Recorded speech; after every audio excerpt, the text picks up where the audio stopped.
All right, hi everyone, and welcome to our next segment of our Centennial Lecture Series. I'm Annie Balmer, I'm the curator of the Heritage Museum here. Before we start, I would just like to thank Leighton City Ramp for making this live stream and recording possible. I'll introduce our speaker now.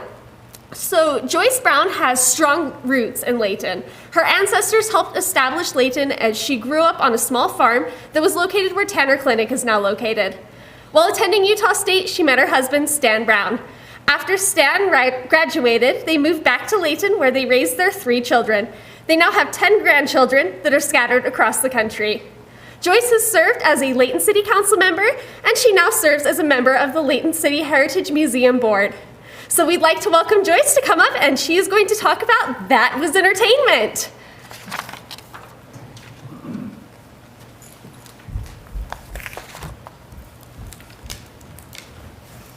All right, before I start today, I want to thank Bill Sanders. He is the former Leighton Heritage Museum curator, and he actually put together this presentation that I'm giving today. And yesterday, I was able to visit with him for an hour. It was a very enjoyable hour. And I also gleaned more information than what he had given me for the presentation, and some of that is included today. Bill has a vast knowledge of Leighton City. He is like way better than Google or any encyclopedia when it comes to Leighton, and I appreciate that knowledge that he has. I'd also like to thank Annie, and we have Bill in the back that's filming this, for helping with the filming and making it so people can see this presentation. With COVID-19, we've had to kind of change how we're doing it, so we're glad that we can get this out to people. All right, the history of Leighton entertainment is intertwined with that of Kaysville's, obviously, because Leighton broke off from Kaysville. Also, during the presentation, when I mentioned the church, I mean the Church of Jesus Christ of Latter-day Saints. Until after World War II, majority of the residents in the Leighton area were members of the Church of Jesus Christ of Latter-day Saints, and it was an integral part of the entertainment that was available for residents in the area. In the church, congregations are called wards, and wards are grouped together in what is called a stake. So when I use those words during the presentation, hopefully you'll understand what that means. All right, ready? Let's start. Okay, our first slide depicts Hates Creek, which was also called Blooming Grove.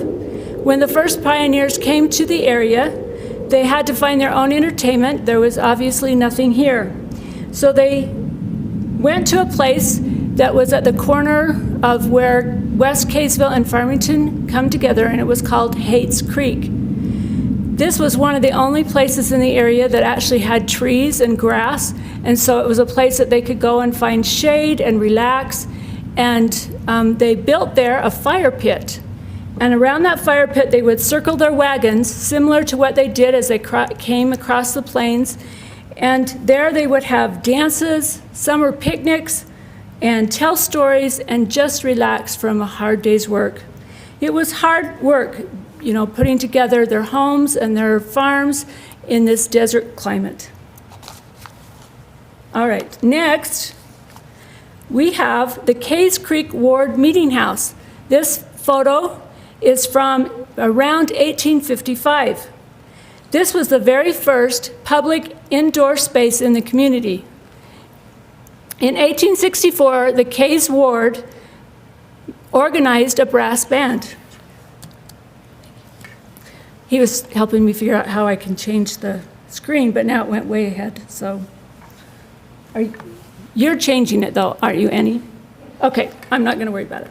Okay, so the Kays Creek Ward Meeting House was built. And this picture was from 1855. In 1864, the Kays Ward organized a brass band, and the band provided music for winter dances, dinners, informal parties. Others also shared their talents with each other. And in 1866, the ward actually organized a choir and a dramatic society. The choir presented concerts, and the dramatic society, several times a year, produced plays that they would have for everyone. Okay, next.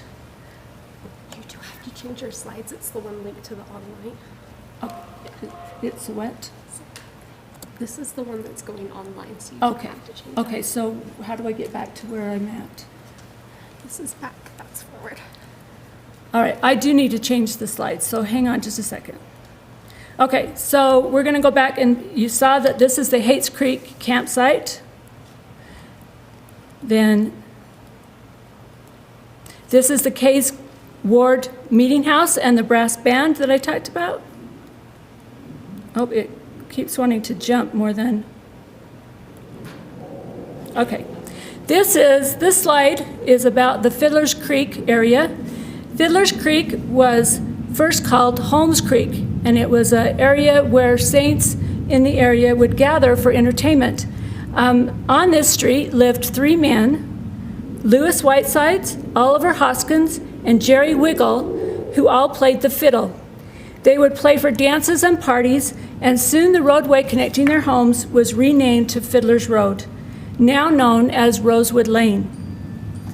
During the summer, they would play outside near the Whitesides' cabin, and in the winter, they would crowd as many people as they could into one of the homes. There were other people that would add their talents to the fiddlers, but the same three fiddlers were together the whole time. Okay, this is the Kays Ward Meeting House. Did I go backwards? Nope, Kaysville, yep, I did. All right, we're gonna get this figured out. Okay, Kaysville Music Hall. During the period between 1870 and 1890, the Kaysville Music Hall, located at First North and First East in Kaysville, provided entertainment space for the residents of both Kaysville and Leighton. The brass band was still popular, and theatrical presentations from Salt Lake and Ogden were also featured. In the 1890s, national traveling players stopped by to perform plays and concerts. Various ladies and men's clubs sponsored dances and parties, and it was also used as a place for fundraising for the activities of the local suffrage organization, which was called the Ladies' Columbia Club. The Dewey Club, a single men's club, sponsored literary discussions and debates.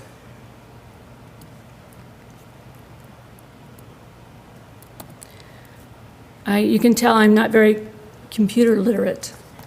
All right, this slide, back in the 1880s, the Denver and Rio Grande Western Railroad built the Lake Park Resort, which was on the shoreline near Farmington Bay. I don't know about you, but I would not want to have bathed in the salt water of the Great Salt Lake in a wool swimming suit that covered you pretty much from head to toe. But back in the 1880s, it was a very popular activity. So besides bathing, there was a dance pavilion, a restaurant, picnic areas, and sport fields. And then in 1893, the church built Saltaire as a wholesome entertainment destination to try to keep people away from the bars and other kinds of activities that were happening. This was on the south end of the Great Salt Lake. It offered bathing, dancing, a boardwalk, games, and thrill rides. Saltaire became one of the most popular resorts in the Intermountain West and drew many tourists to Utah. Then in 1896, Simon Bamberger bought the buildings of the Lake Park Resort. The Great Salt Lake had receded, and there was no longer swimming available at the resort. The buildings were moved to Farmington City, where a freshwater lake was created, and Mr. Bamberger named the resort Lagoon. Lagoon became a popular destination, as it is still today. It was used for family reunions and many gatherings. Besides rides, there was a beautiful rose garden and a picnic area. And one day a month, Davis County residents could enter the park for free. Wish that still happened today.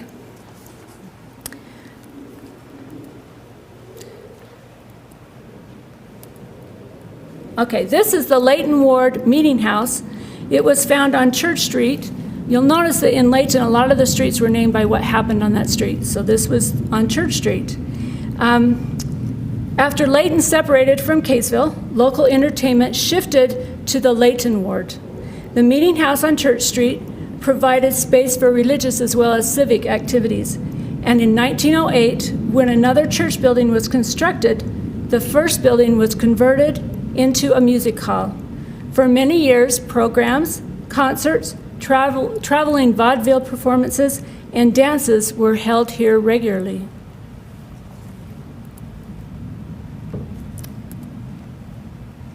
Okay, this is the Farmers Union Building, or most of us know it as the First Community Bank, which used to be the First National Bank.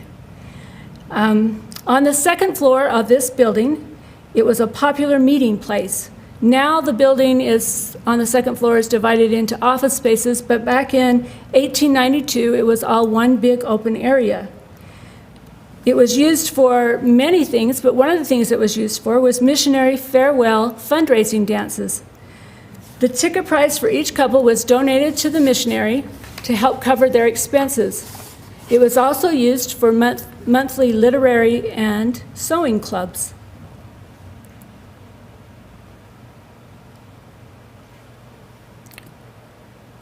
Okay, this is the Opera House. It's it was by the Kaysville Tabernacle or Opera House. In 1911, the members of the Davis Stake turned the old adobe meeting house into an opera house. When it was remodeled, it had the state-of-the-art stage, it had dressing rooms, rehearsal halls, a scene shop where they could build scenes, a box office, and with the main floor and balcony, it could seat up to 500 people. The Opera House was used for many productions.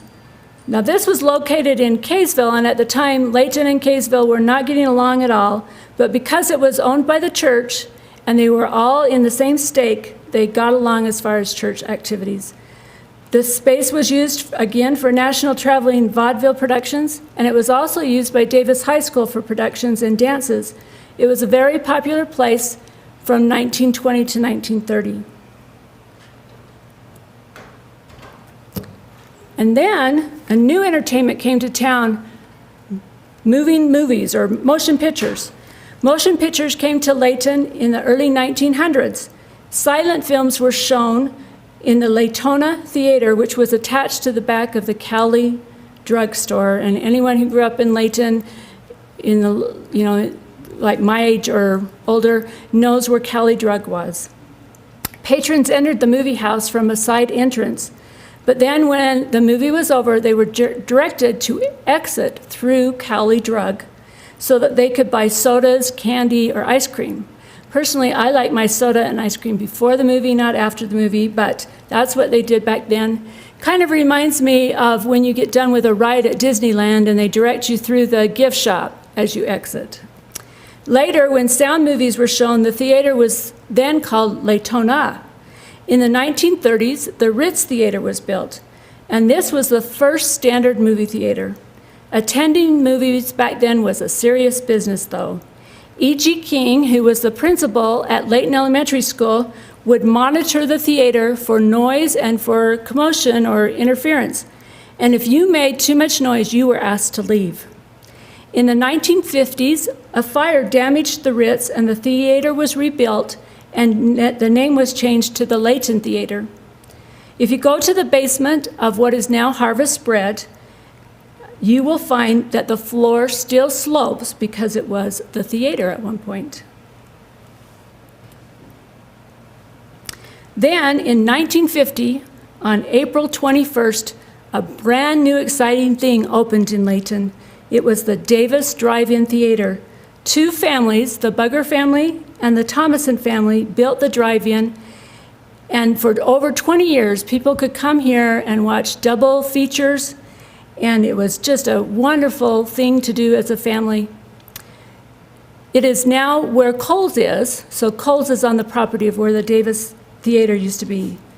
The people that surrounded the area, especially the Holt subdivision, say that they could open their windows at night and they could hear the soundtracks from the movie. Imagine night after night after night it wasn't so fun, but maybe the first time the movie ran it was fun. After World War I, some of the entertainment was provided by the local American Legion post. One activity that they had was called the athletic smoker. Now, that doesn't sound quite right? If you're real athletic, you shouldn't be smoking. When the activities were held in local churches or civic spaces, no smoking was allowed, but apparently other places smoking was allowed. The events were actually boxing and wrestling matches, and they would use Davis High School athletes to put on the performances. The athletes took home a percentage of the gate profits, and many of the young men used this money to help finance themselves. Local men like Jim Morgan, who was considered a terror in the boxing ring, Otis Adams, Norman Tanner, and Hod Sanders made good money this way. In 1924, Hod Sanders made enough money boxing to pay his first year tuition at Utah State College.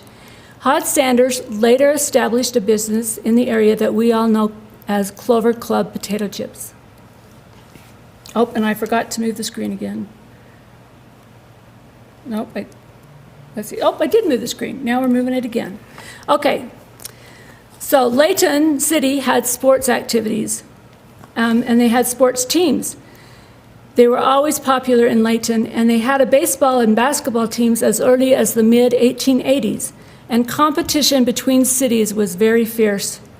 So fierce and so intense that my grandma, who loved baseball, and of course Leighton was her favorite team, would say that Clearfield and Kaysville were swear words in her home. Leighton's baseball team belonged to the Wasatch Intercity League. They played games from Brigham City to Nephi. Local businesses would pay their expenses to travel, and the Leighton baseball field and bleachers were just south of the Leighton Elementary School. The basketball team would play in the gymnasium at the gym, or at the elementary. In 1918, Leighton City officials decided to bring the Chautauqua Institute of New York State to Leighton as part of their July 4th celebration. The Institute provided a 3-day series of historical and patriotic presentations manned by a staff of actors and actresses who traveled all over the country during the summer. They would transform Leighton into what looked like a revivalist camp.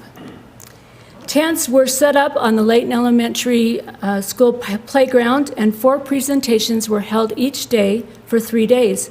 You had to pay to get into the presentations, and they were billed as out-of-school vacation learning experiences. These were for adults as well as children. But when the Depression hit and people didn't have the money for the fee, the city stopped bringing them to town. This slide depicts the 1939 Ellis Adams family pageant that was put on by the family as a special treat for the city. It was done in the hollow below Hobbs Reservoir, and the pageant told the story of a pioneer family's struggle to build a home in the Davis County wilderness. We have with us today Harris Adams, whose family was the Ellis Adams family, and he was one of the actors in the pageant. The pageant depicted scenes from what went on when you were trying to build your homes in Davis County. It was complete with horses, oxen, wagons, and even had a scene where there was a raid on a wagon by wild Indians and on horseback, and they set the wagon on fire. And I was told yesterday that to get the fire out, they would bring it down into the creek or the pond every night afterwards to put the fire out. It was estimated that 500 people came and watched the spectacle. They would sit on the hillsides around the pond and watch from there.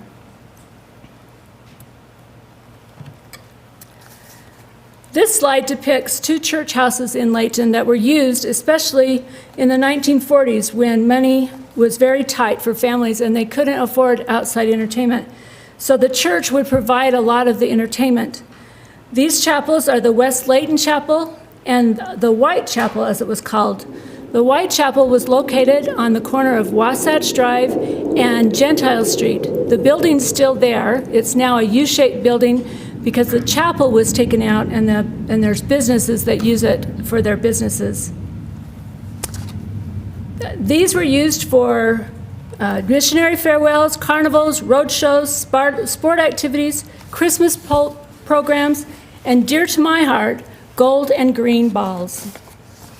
My parents grew up here in the Leighton area, and each of them, they knew each other but hadn't dated yet. They kind of ran in the same group. They were asked to help decorate for a gold and green ball in the White Chapel.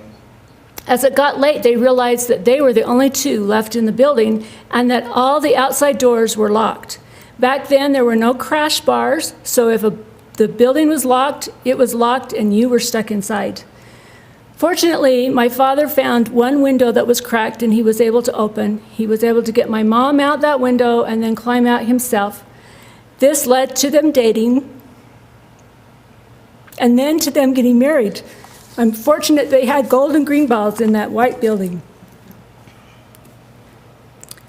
So sports at the time were not just for boys. This picture depicts a basketball team from the Davis Stake Ladies, and it was from 1912.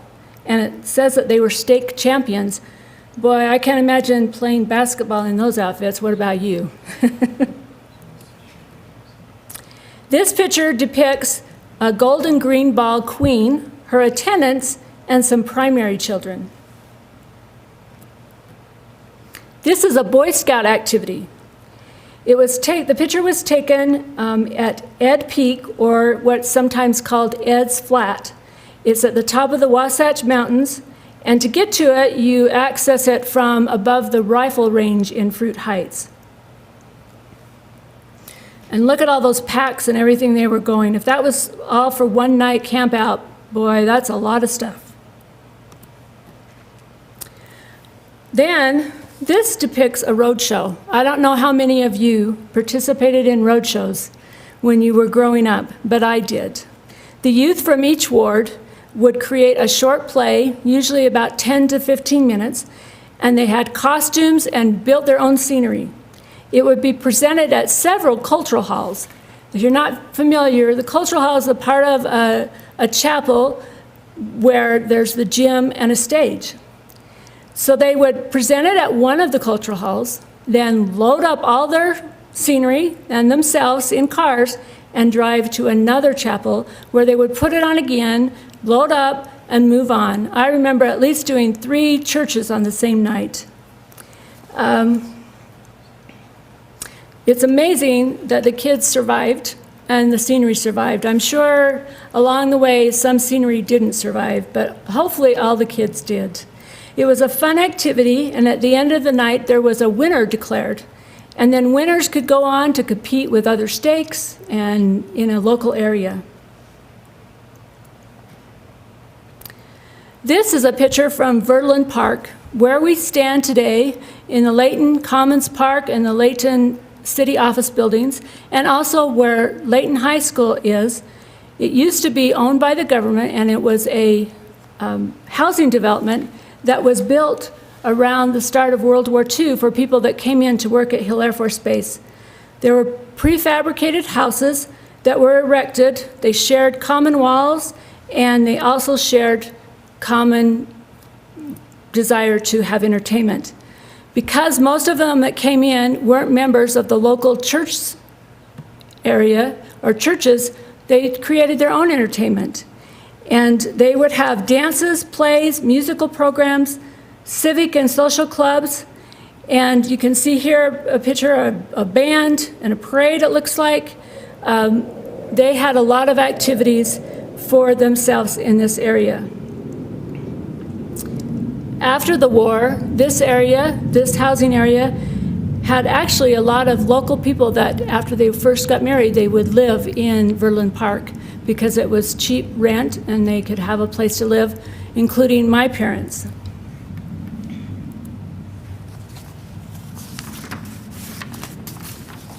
This depicts the Leighton Regatta days over the years.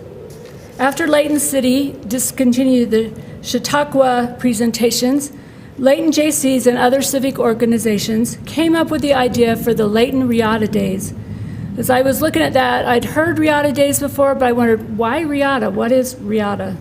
So regatta, the definition is a lasso. The organizers decided that they would use that word because they hoped, as a lasso brings things together, that the Riata Days would bring people together to celebrate the 4th of July.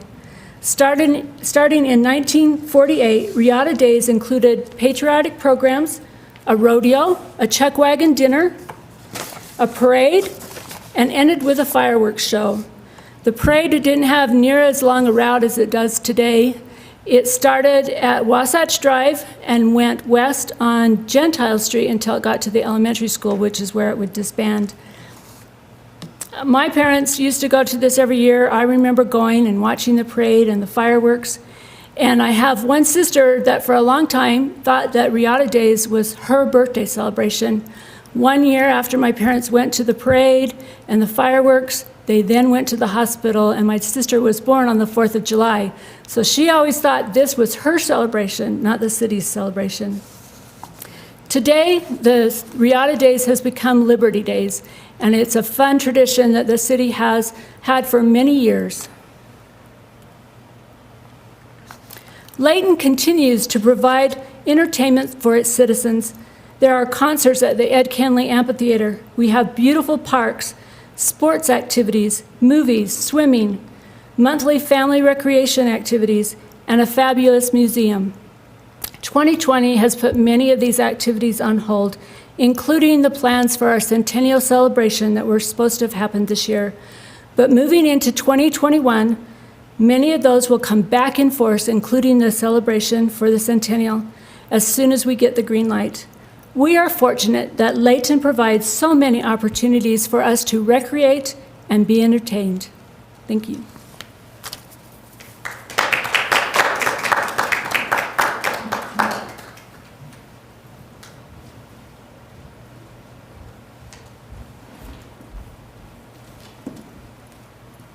Thank you so much for coming and tuning in, everybody. We will be having another lecture series in January by Bob Stevenson, so make sure that you keep tuned for that. Thanks, everyone. Have a great day.